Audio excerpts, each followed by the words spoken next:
tichimira kuti kuite rima kana kusina fumo.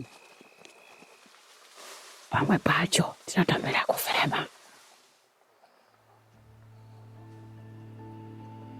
Shiri dzakatanga kutobatwa nenyaya yekuti dzaiuya kudya zvirimwa zvaana mai naana baba tisikaendi kuchikoro nenyaya yeproblemu yeshiri idzodzo. Takangokurawo zviya zvekungorarama zvekumanikidzira, saka techoti from hand to mouth. Saka ndo zvakatipa shungu yekuti shiri todziuraya sei dziri kuti disturb. The Quelea bird, the most populous bird in the world, only found in sub-Saharan Africa. It decimates grain, rice, millets, wheat. In some places like Kenya and Uganda, it's up to 95%. In Zimbabwe, it's 50% plus. So because of this, I really felt like this is a challenge that only the Accelerator Labs can solve. Japan SDGs Innovation Challenge という枠組み、この被害について私たちが学んだことは、驚くべきことに今ジンバブエの中でこのクエリアバーズによって起きている被害ですね。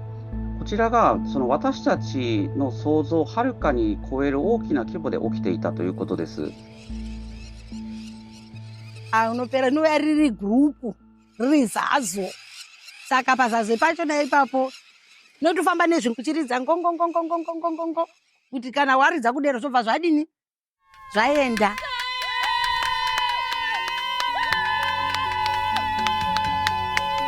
私たちのコア技術は、人工知能となりますので、主に人工知能を活用した社会課題解決の事業を行っております。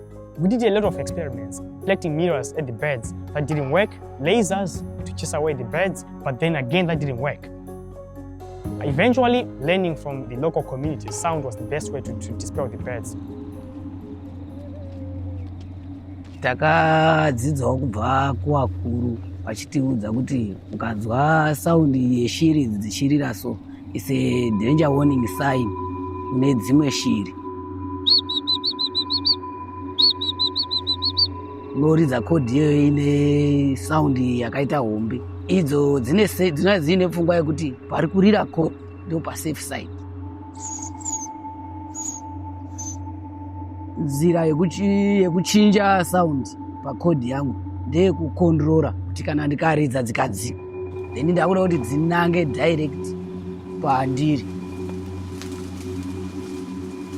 Dzine ndanangana nadzo kusvika dzasvika pandiri ndobva ndatodzikecha.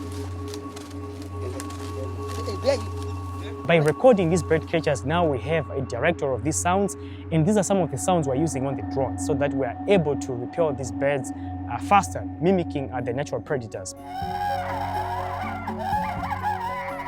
ドローンに追いかけ回されても敵意がないんだなっていうことを学んでしまうと逃げなくなってしまう。